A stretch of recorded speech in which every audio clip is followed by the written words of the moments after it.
All right, welcome back. Today we will be turning all that mindset and decluttering knowledge that we've been talking about into actual steps that you can take to declutter your pantry, your bathroom, or really any space that you have. We'll be talking through these examples, so we encourage you to work in your space as you listen. If we haven't met before, I'm Adrian, And I'm Mary.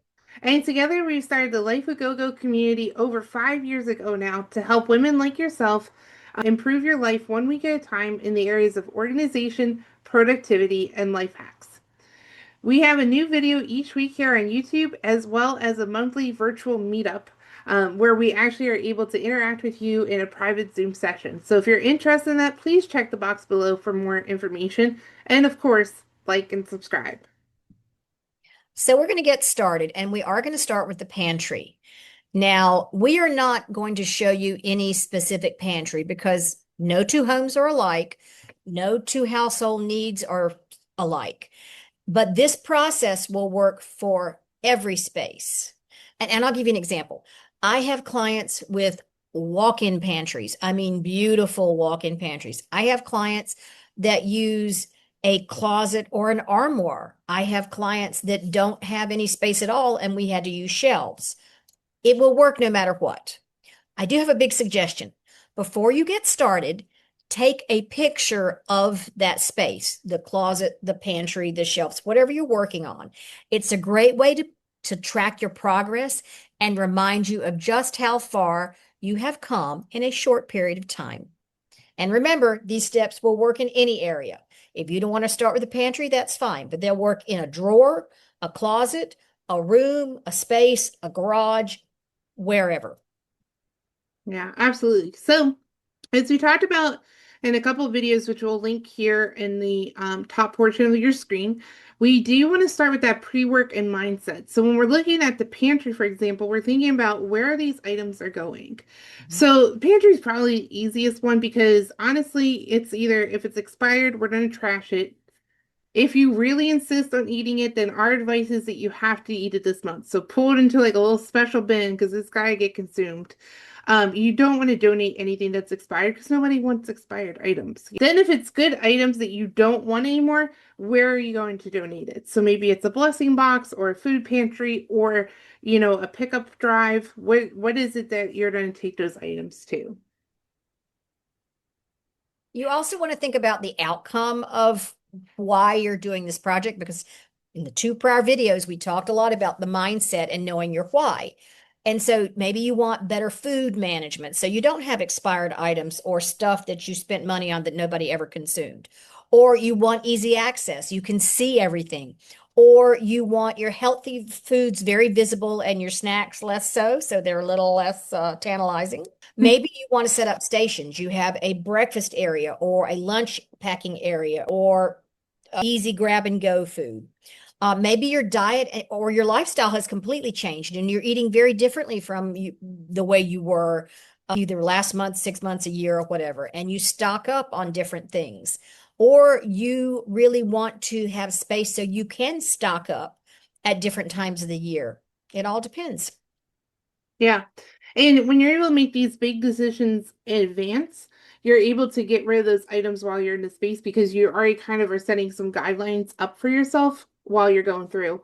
We also talked about the importance of making sure that you have your supplies ready so that you can get the items out and where you want to go. So in this case, we recommend having a trash can, ideally like an actual trash can with a trash bag, just because pantry items are usually a little bit more bulkier than regular household items and they're a little bit more awkward. Plus, they tend to spill. So we would recommend you take your trash bag, but put it in a trash can for the pantry area, and then have that donation box ready. And then also, you may want to have a staging area for when you pull the items out. So sometimes in the pantry, the items are a little bit more bulky, like chips or something. So you might want to have a table so as you're going through that shelf, you can place the items there temporarily and put them back on the shelves. And then, of course, how long are you going for? So we know that there's a lot of power in finishing a task, but you might not be able to finish the entire pantry in one go. So what time are you looking for? Do you want to do 15 minutes or 20 minutes? Like, what is the ideal? I recommend going shorter in the pantry, Mary, and I don't know what your thoughts are on just because there's a lot of items and they're just heavier than normal. They're like normal household decluttering. What do you think? I agree. But if you're energized and your 15 minutes are up, keep going. Yeah. Because the whole thing about the decluttering, you're not organizing. Remember, you are not organizing. You're just getting rid of the items that aren't useful for you anymore. So if you feel like you can go a little longer, go a little longer because it should not, you should not be creating much of a mess. You should be creating a situation that can easily be tossed into the trash or taken to a donation. Yeah. So set like a 15-minute goal, and if you exceed it, awesome, but no harm if you don't. That way, at least you're finishing and you can feel like you accomplished what you wanted to do in that time. Mhm. Okay, so that being said, we're going to actually go into our pantry area, whatever that looks like for you. And we're going to start by looking for trash. And when the reason we're looking for trash is because that trains our mind to see our pantry different, right? So Mhm. again, this might be an armoire, it might be a closet, you might have a whole walk-in grocery store, whatever it is, we're going in and we're looking for anything that's trash. Now, in the pantry, you may have actual trash, but you also are looking for things like open bags of like chips or cookies that you know are stale. Or like when you get to the bottom of the chip bag and somebody puts like two whole chips and a bunch of chip powder, like toss those items. They're just holding you back. Nobody's gonna eat two broken chips, you know? You might also find things like empty grocery bags, lids or empty jars that you don't need. Those are all items that you want to trash. And then we want to scan for the easy clutter. So things that you definitely know are going. And again, this is where that pre-work and the mindset comes in because you're able to say like, okay, I know I'm not eating gluten anymore, so everything with gluten is either getting donated or trashed. It's also important to check the floor because if you can clear all the trash out of the floor, you don't want to be tripping or stubbing your toe, even if it's just a closet, and you can get in more easily if you get rid of the trash and stuff that's on the floor. And that's frequently where it's going to gather anyhow. Yeah, so and also our mind feels like things on floors are threats. I guess like, because like snakes and stuff in the wilderness were a threat to us for so long that, having anything on your floor is just more threatening to your mind. So you're actually gonna feel better as you're working through your space when you actually start with the floor area. Yeah. So once you've gotten all of the kind of the trash out, identify a shelf or an area that's easiest to clear. Now, I'll be honest, um, a lot of this usually will be frequently at eye level, whatever your eye level is, because that's where people put everything back at eye level usually. But it will have a lot of times it will kind of naturally have like things together. So that's a great place to start on that particular shelf. So like a shelf where maybe you store all your cereal boxes or all your canned goods. Exactly. And so, and the reason why is we want to start getting things out of there and decluttering because this opens up the space kind of for later reshuffling. Remember, we're not organizing. We may be categorizing a little bit, but we're not organizing. So if you got all your cereals together, start there. And what do you want to do? Toss the expired stuff, whatever's right in that area. Anything that you bought, nobody ate.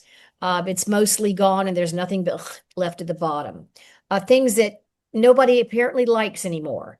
And then if there are things that you really don't want to get rid of, but they're expired and I'm not telling you to eat them, please don't come after me. But if you insist, please eat them within the next month. Uh, People really insist on that. So we keep saying it, but I think it's because it's the number one thing we see with our clients. yeah. The other item though is to make sure that you can eat the items before they expire. So you might have stocked up in cereal because you were eating a lot of it during the school season and now you're not, or you were, summer came and you were doing a lot of barbecuing and now you're not. So just double check that the amount that you have, you can't eat before they expire. Mhm. Yeah. And don't stress. I mean, as we said, get rid of all of those expired items that are on that area. And if you missed something, that's fine. This is not the last time you're going to be going through this. Um, then just repeat the process as you work your way down the shelf. You So, Mary, just to recap, we're coming into our pantry and we're just picking like the first shelf we see, right? And know, we're just gonna say in this case it's the cereal boxes because we know there's a bunch of them together. hmm And so after we go through the shelf and we throw out all the expired or donate the non-expired ones, And then we kind of just scan like the area quickly just to see if there's any other cereal boxes and put Mhm. them together. Yep. Okay. Yep. Because we're not Right. really organizing it, but if we can like we're already in the cereal mindset, so that just kind of helps to stay in that mindset a little bit. Or the breakfast items mindset, whatever, Right? Okay. however, Yeah. that gives you even bigger area, and to try and sort of herd them all together, and then you keep working your way down the shelf. Okay. So you keep repeating the process, getting rid of the expired stuff, throwing it out. And if you want to donate things, you have a donate box too. And then also, as you run across items that don't belong in the pantry, you hopefully will have a box. I prefer a laundry basket because I can carry it from room to room, a laundry Hmm. basket right there, and you just place those items. Maybe it's batteries, or I have found strange things in my life in my pantry. Yeah. But it's put those in the laundry basket that would be rehomed later. Okay.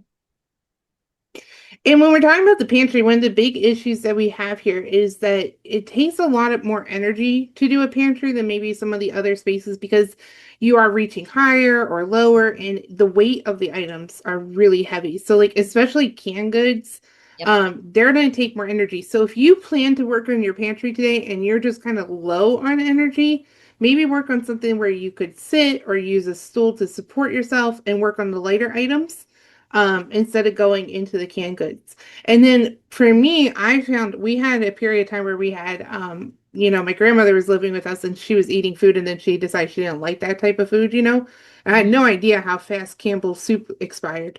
For the salt content, you'd be surprised how quick that goes. And so we had to get rid of a bunch of canned goods. Like we just didn't know that they expired, right? We don't have a garbage disposal, so what we actually did was we actually just flushed them because to throw out cans, you can only throw out like, 12 cans before your trash bag's like ripping. It's a Oh lot yeah. of weight. So Mhm. canned goods or like jar goods, if you can, obviously use a disposal if you have it, but if not, I just think that kind of my pro tip is to either like flush it or you really will have to strategically throw them out throughout the course of the week, kind of a thing. And of course, if you're gonna don't have the disposal, and of course the same thing, don't overload your disposal either. But you just be judicious of the amount that you put in anything, whether you're Yeah. flushing it or sending it down the disposal. But it will make it easier because I have hauled out full bags with loaded with cans, and it is heavy as lead. So Yeah.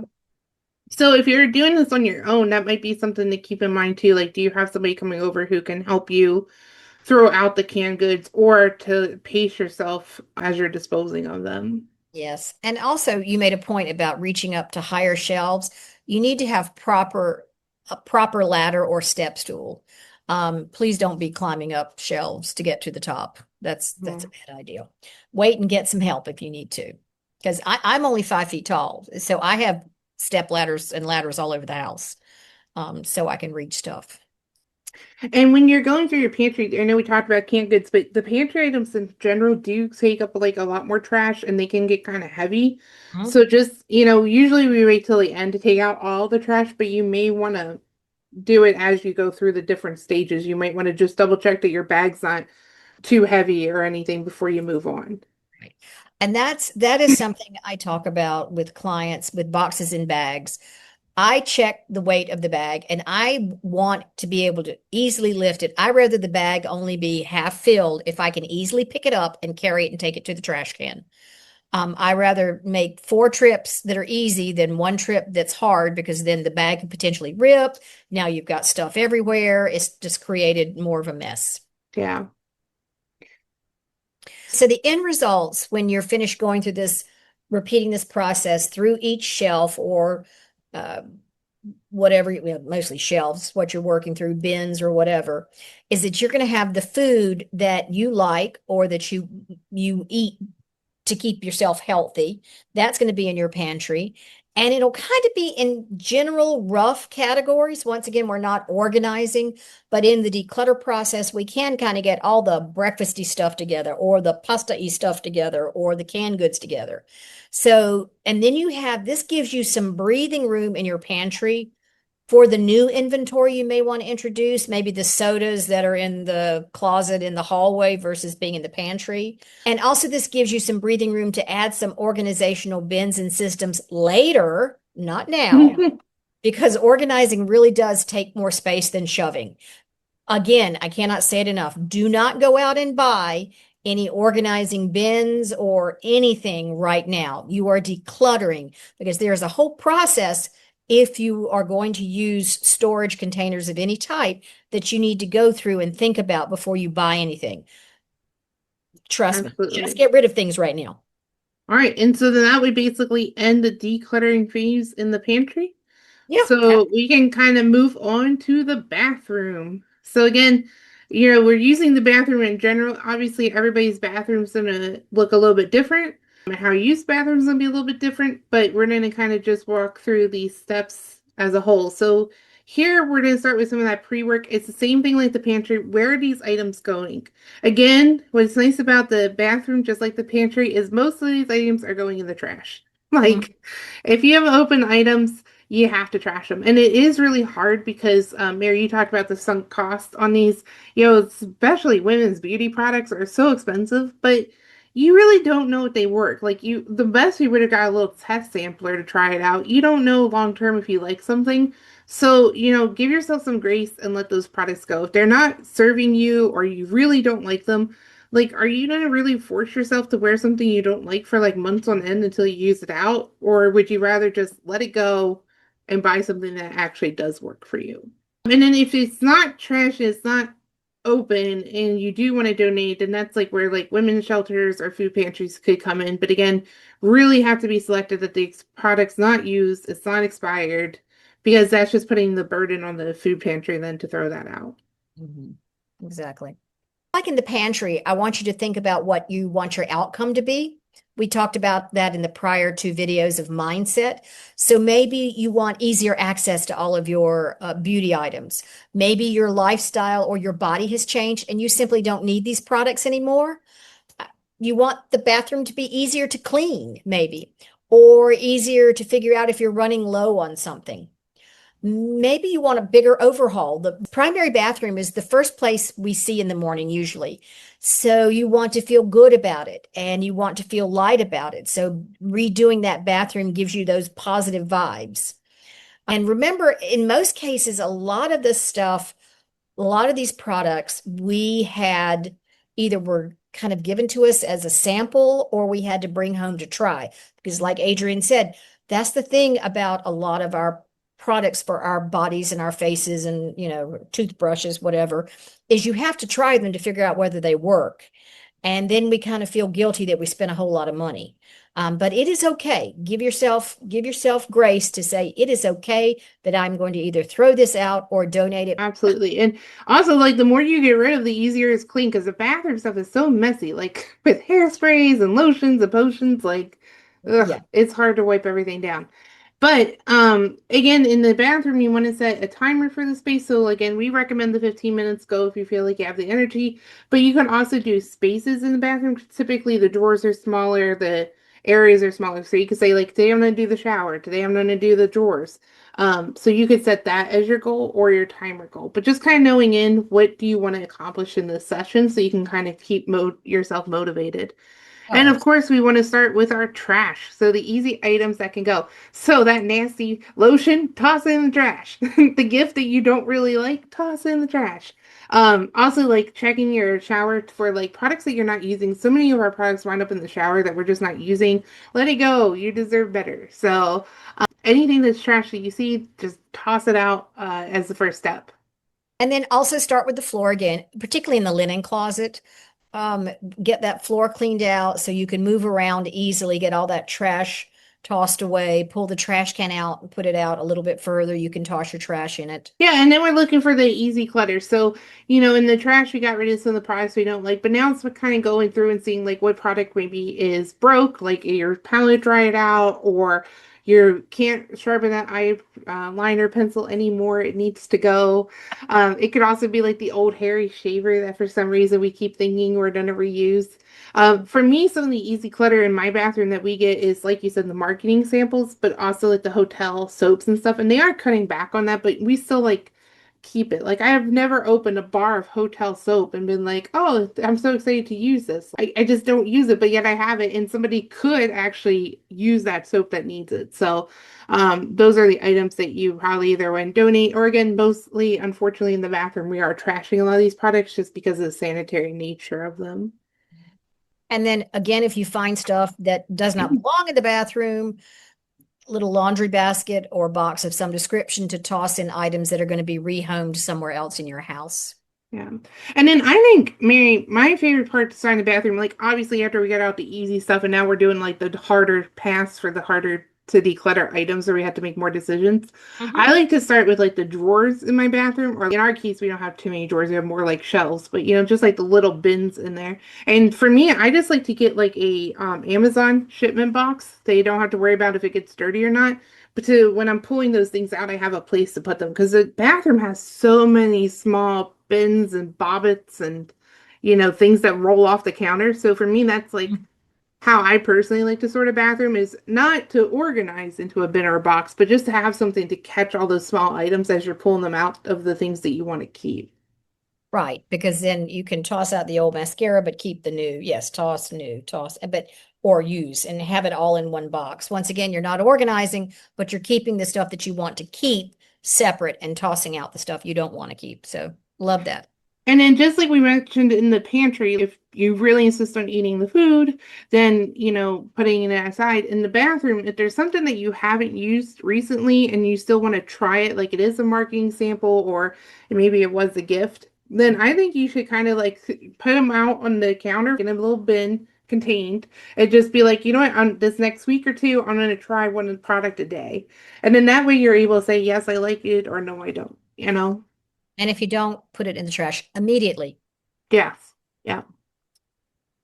So you're going to work your way through the first drawer, second drawer, third drawer, just repeating this over and over and over again. You're not organizing. You're simply going through and decluttering the expired stuff, the gunky stuff, the stuff you don't use or like. And then you can work your way across the countertops, across the back of the tank of the commode, around the rim of the bathtub or shower. Just keep on going. Yeah. And again, I know we said it before, but so many times we keep things in the bathroom out of guilt. Like if you don't like the cleaner, you don't need to keep the cleaner. Like just let it go? So or if you don't like the shampoo, just let it go. You deserve to have products that you like in your bathroom. Oh, yeah, absolutely. And again, we are only decluttering at this point, but also you're thinking through how we want this bathroom space to function. Do you want your everyday makeup out and maybe in a bag? Or maybe there's a rolling cart that'll fit right in. Remember, we're not getting any of this stuff right now. We're just thinking about it for your skincare routine at night. Or you want the vanity in your bedroom with your maybe jewelry and whatnot, not on the sink in the bathroom. So kind of start letting that rumble around in your brain.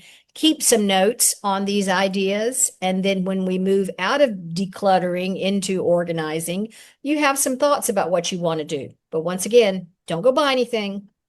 No, no buying. And don't start moving things because that's the number one thing we see where people get stuck with the bathroom space is like, oh, I want to move all my necklaces into the armoire in my bedroom. And then, they're in there organizing necklaces and the bathroom has now just been neglected. And then they're like, oh, I didn't get anything done. Well, yeah, you did. You just didn't do what you set out to do. So then Right. that can be a little bit disheartening as you're working on your organizing muscles. Yes, because like every other muscle, you have to build up your organizing muscles, your decluttering muscles, as well as your organizing muscles. Yeah. So we hope that this helped you guys kind of understand the decluttering phase between this video and the last video, which again, we'll post a link down in the description box if you didn't catch that out, because that's more the theories behind this. This is more of that practical application. But Mary, one of the things that my clients always say is that they kind of feel overwhelmed, like they're overwhelmed at first. So hopefully having these steps will help you get over that overwhelm. But what do you usually hear about your clients like when they go through this process? Yeah, I hear frequently, I don't know where to start. I don't know what to do. So that's exactly why we made these videos, because it gives you step by step. But But as we're doing it and as things are going out the door, every one of my clients, the statement is, this feels so good to get rid of things. I can't believe how happy I am and glad I am to see things leave my house. Yeah. I didn't think it was going to feel like this, but I just feel so much lighter and freer. I hear that over and over and over again. And it is true. Yeah. Less is more. At least when it comes to your bathroom. Yes, less things give you more space, So Well, it Mary, it's been good chatting with you about decluttering. If you're ready, we can sign off. absolutely, All absolutely. right. Well, cheers, friends. Till next time. Cheers. Bye. Bye.